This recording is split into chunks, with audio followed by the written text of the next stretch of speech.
ebipya ebizuuse ku Mariam Mbabazi agambibwa okuba nti yafa n'abaana be ne basuulibwa ku street. Tulinawo essuubi nti Mariam ayinza okuba nga gyali mulamu naye okunoonyereza kukyagenda mu maaso. Ebifaananyi ebibadde bitambuzibwa nga tugamba nti oyo Mariam si ye mukyala nannyini baana. Ebyo ebifaananyi ebitambuzibwa oyo omukyala si ye nannyini baana bano abaakasukibwa ku street. Olunaku olwaleero Kyeyo Initiative Uganda awamu ne Camarine Orphanage and Care Center twesitudde ne tugenda ewali abaana abo. Era kyamukisa mulungi nti ne famire oba ssenga wa Mariam tumutuuseeko era n'abako byatunyonyola. Njagala ebisingawo obe ng'obiraba mu kavidiyo kano.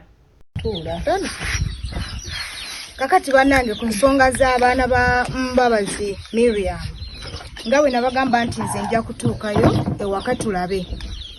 Ono ye mwami yatukolera vidiyo ku TikTok ye yakola Oregon. Ono ye mwana yaliko nga muto nze ne westabe yanjulira.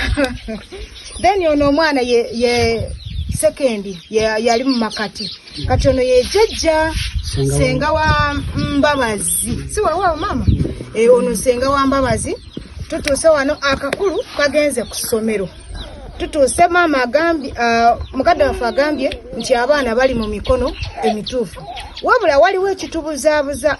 Tulina we tusookedde ne batugamba nti Mbabazi ali mu Uganda era ne batulagirira nti eno we tuzze wano mbw'ali wano wabula we tutuuse wano ewa mukadde naye ye n'atugamba nti omwana we ali bweru amazeeyo emyaka 2 n'atugamba nti yasembayo okwogera naye mu gwa 7 naye mukadde talina smartphone yayogera naye ku ssimu lya muntu mulala. So n'olw'ensonga ekyo kanga yesterday wali omukyala yaze mu inbox yange n'angamba nti Mbabazi ali mu kkomera. Waliyo omulala gwe bampadde ekifaananyi ekibadde kitambula kye tubadde tukozesa si ye Mbabazi gwe tunoonya nannyini baana bano si ye. Ono Mbabazi mulala lwaleero lunonkedde kwogera naye. So ekyo ekifaananyi buli akikozesa lekeraawo okukikozesa. Mbabazi omutuufu maama atusuubiza nti agenda tufunira ekifaananyi kye. Tuli eno mpozi bayita yani eno? Eno Budaali. Banaye tuli Budaali eno okutuukayo bakusitula bwe bati bansituddemu. Kange ne bansitula. Kale singa muteerako ko ssente neefuna ku kyennyanja naye nga byebyo bannange mwebale nnyo mwebalire ddala abataddewo amaanyi ku nsonga y'abaana bano. Gwani boy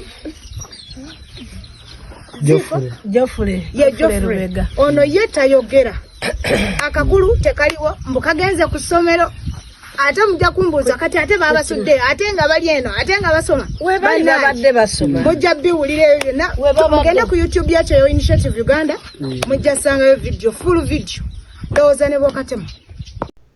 Ensonga bwe zityo bwe zitambula.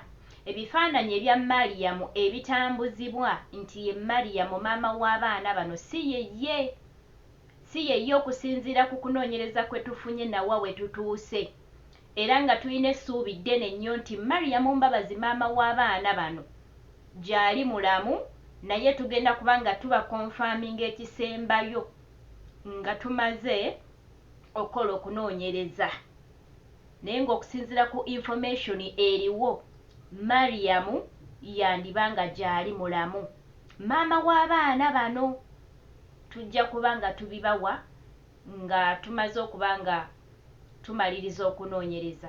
Mukama abankumire nnyo mubadde balabi balungi nga tonaba kugenda ate nkusaba onkonerekawo kagambo subscribe woba nga tonaba kubanga ate munange otwegattako ate naawe yamala dda okunegattako mukwano wakola kyamaanyi nnyo ate era nsaba Mukama Katonda yaba akunsasulira gwa commentinga nolayikinga kinzizaamu amaanyi ate bwe tubeera mu comment section yawo ne twewa ku magezi ne twewabula oba olina ky'otegedde naawe oba ky'omanyi n'oba nga ate naawe okiteekawo mu comment section ne tuba nga tutambulira wamu. Mukama bankumire musule bulungi musibe bulungi mweraba.